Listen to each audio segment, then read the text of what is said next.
Hello there, it is Melanie back with another heavy metallurgy review. Today I'm going to be talking about the new Brodequin album, Harbinger of Woe.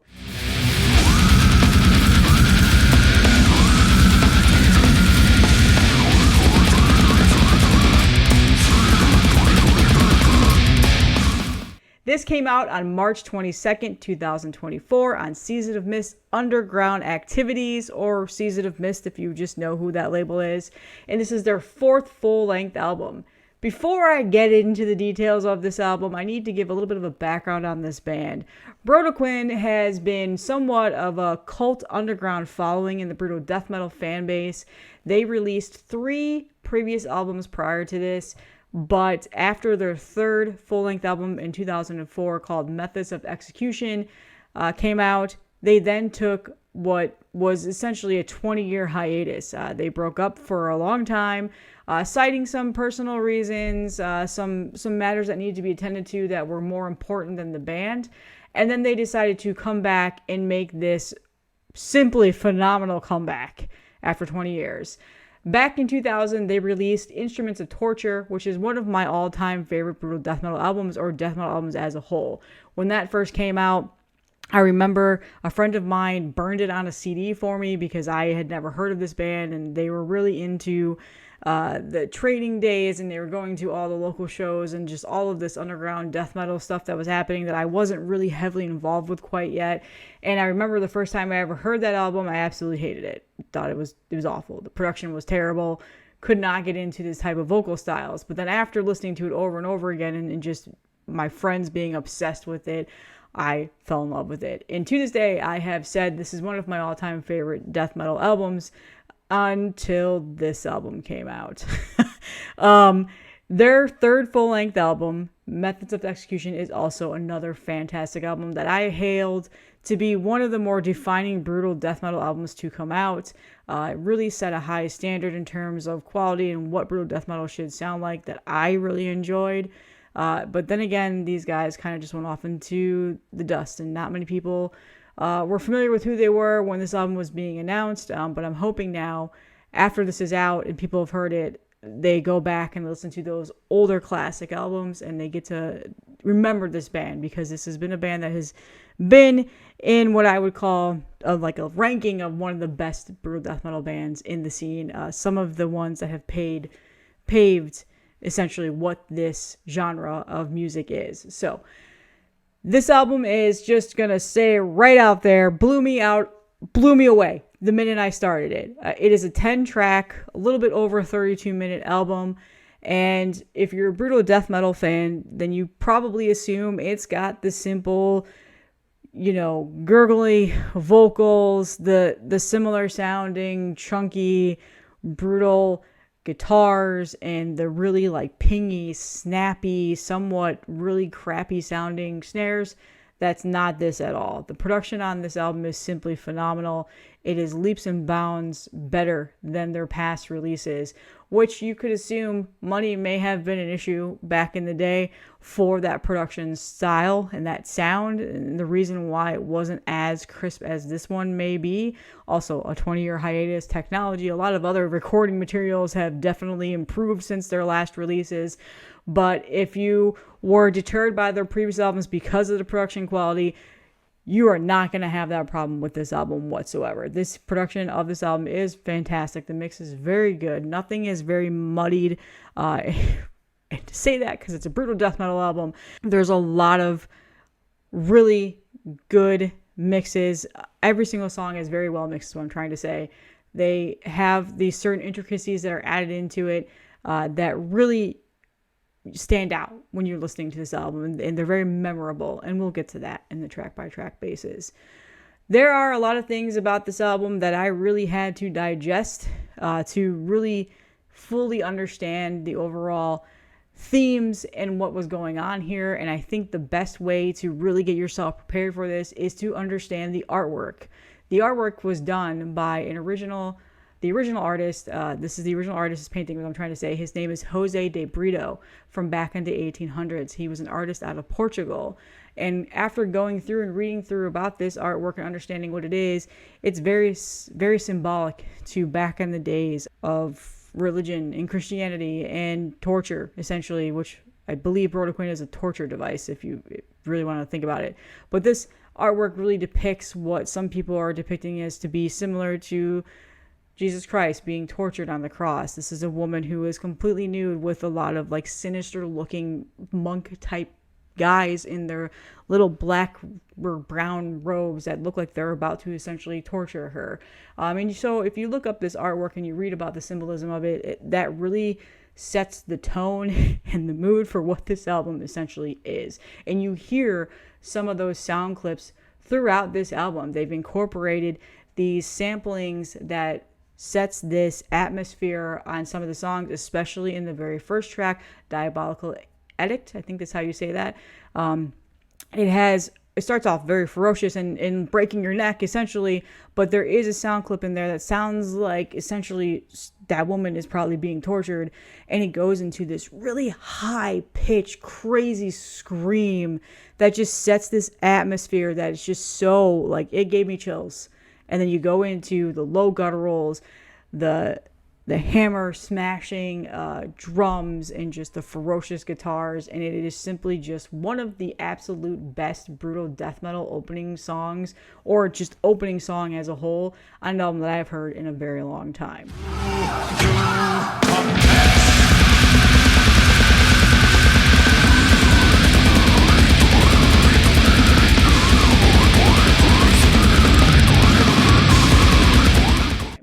So that essentially is the background of this album. That artwork really sets the tone. It's a beautiful artwork, and I thought that was pretty cool. They took something from essentially what an art history major would probably know about and nerd out about, and thought that was just a really nice little additional bonus for this album. A brutal death metal album of sophistication, if you will. The second track, Fall of the Leaf, has a nice little guitar hook that starts this song. It goes into the pummeling, gurgling, guttural vocals, which are pretty much the whole entire album. It has a really nice chuggy groove to this song. There's also, nice is a choice word here, but throughout this album, it is not just the standard copy-paste brutal death metal album. There is atmosphere added into it. They have a little bit of noise samplings in here, or not noise, like sound clips in here that add just the atmosphere that you're listening to. It's quite a darker sounding album, especially in some of the later tracks on the album. And it also has a really nice, I keep saying nice groove to it. There's a lot of grooves on several songs on here where it's got a little bit more of a slower, chunky groove to it. And there's also a little bit of melodicism here and there that are littered throughout this album. So it's not just a pummeling, brutal album. It has variances to it that you typically, for the most part, don't get a whole lot of with brutal death metal.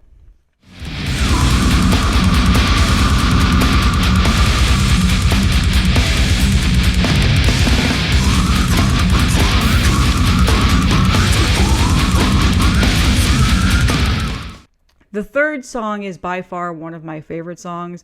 Probably going to butcher the name, Teresiana. Again, it starts with this holy sounding clip where it sounds like it might be monks singing in a church. Really liked that. It was a very cool way to start the song. And then it goes into just the brutes and the gurgs, and it's got pile driving drums, the gurgling gutturals, chunky guitars, and there's a subtle groove as well on this song. But if you listen really closely, especially if you have headphones on or a very good sound system, you can hear the intricacies and the technical aspect that they're adding into the guitars here. They're all over the fretboard, sliding up and down and doing all these different types of riffs, and just not just a normal like chug, chug, chug, chug, chug with the gurgling over it. They're all over the guitar fretboard on this, and you really hear that specifically on this song. So easily one of my favorite tracks on the album.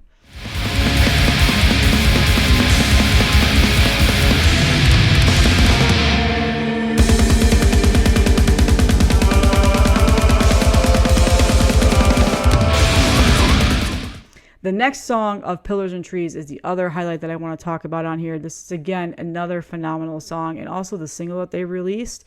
It is pummeling, just like the whole entire album, but there's definitely more of an atmospheric element to here that they've added in.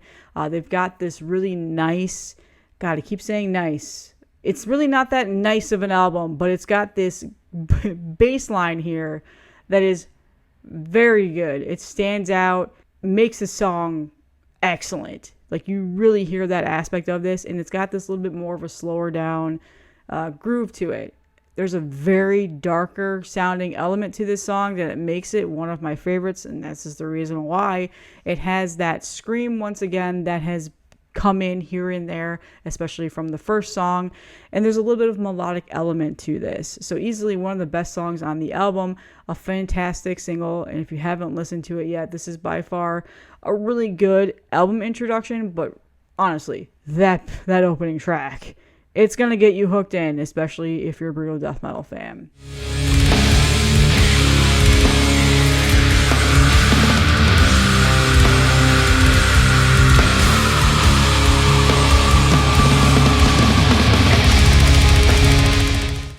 The only thing about this album that I really wanted to hone in on is the one of the final songs, Suffocation and Ash.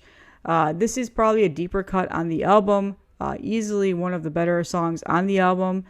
So really dig into this album. Not a single bad song on the album whatsoever. But Suffocation and Ash has more of a torturous sounding atmosphere to it. This is by far the darkest song on the album. But it is a very brutal song in that regard. So this was another track that really stood out to me that I really enjoyed, that I wanted to talk about.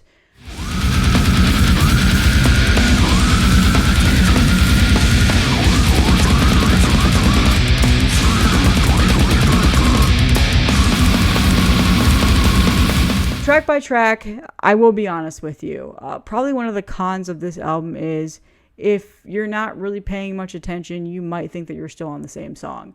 The vocal variance on here is the reason for that. It is very much a standard brutal death metal vocal performance. The gurgs and the low gutturals are through and through from beginning to end. The vocal variances are very minimal at best, especially from the beginning track. You really only get any sort of a variance with those high-pitched screams that I mentioned. So if that is something that will drive you crazy, then that is definitely something that you're probably going to have a hard time getting past on this album. For me personally, I think the vocal performance is spectacular. If you're a brutal death metal fan, you love those gurgs that I keep saying over and over again. You love the low gutturals, the breeze, if you will. Not as much piggy squeals on here, using all the terminology here. But I think it's a fantastic element to this album. It's not something that bothers me, but I can see that being a con for a lot of people that listen to this. So just keep that in mind. Vocal variance is very minimal on here, which you really kind of don't expect it to be that much of a change with a brutal death metal album. So it wasn't really that surprising to me. The other thing is, like I said, some of the songs do sound similar. There's not a whole lot of keynote changes or anything like that. The guitar riffs can be pretty repetitive in regards to just simply pummeling you, and they can sound similar song to song if you're not really paying attention. So in that regard, some people may find that to be relatively boring. Repetitiveness and boring. For me personally, it was not a deterrent. After listening to this album several times, I can't even count now. It's probably been at least 20 since it's come out. I can definitely determine what song is on just based off of the certain clips that they've added in, or just the certain types of riffs that's being played, stuff like that. It's not an issue with me, but I can see that being something that people may not enjoy for this album. Through and through, I think this is easily one of the best death metal albums to ever be released in the last 20 years since they've come out with their last album. I have struggled with the brutal death metal genre as of late. A lot of these newer albums that come out, like these newer bands that come around, it just doesn't do much for me, to be honest with you. A lot of it sounds the same. A lot of it's just copy-paste Devourment. A lot of it's just copy-paste, earlier Cannibal Corpse albums, Dying Fetus albums, etc. All these brutal death metal bands that have just been in the scene forever and really paved the way. This album really stood out to me, and it surprised me with how much I liked it. And for the longest time, I didn't think there was ever going to be another album that stood up to this one, Devourment's Obscene Majesty, because this has been one of my all-time favorite death metal, brutal death metal, slamming brutal death metal albums to have ever come out. I can simply consider this to be a perfect 10 out of 10. I haven't been able to hold anything up next to this in a very long time to say that, and this album is simply there now. Brodequin has come out. They've come back with a vengeance, and I really hope that this is a start of a series of fantastic brutal death metal albums that really paved the way for the future of the genre, because this is just simply a fantastic album. No, it's not 100% perfect. Like I said, the vocal variances and the repetitiveness of this, and sometimes in the middle of the album, you can feel like you're listening to the same song over and over again. But when you get past that and you think about what they've done here, how they've gone on this long hiatus and they come back and they make something so fantastic, it's a very hard album to put lower into what's going to be my yearly rankings and overall rankings for the next several years at best. But what I really like most about Brodequin is that their brutality is laced with that groove. It's not just a brutal death metal album. They've added grooves, and then there's a smothering of melodicism to it. And these songs are catchy for that reason. So that is one of the things I love the most about this album. If you're a fan of Devourment, if you're a fan of Internal Bleeding, Mortician, or even those earlier Cannibal Corpse albums, even the latest one, Suffocation, you're going to love this album. If you love brutal death metal, you're going to love this album. If you're new to brutal death metal, this would be one of the first ones I suggest, along with the Devourment album that I just showed. So, fantastic album. Such a fan. Super happy that the band is back. Has made me go back and listen to their previous albums. And just, it's a great album. That is all that I have for you guys today. Let me know in the comments, as always, what you think, and I will see you in my next review.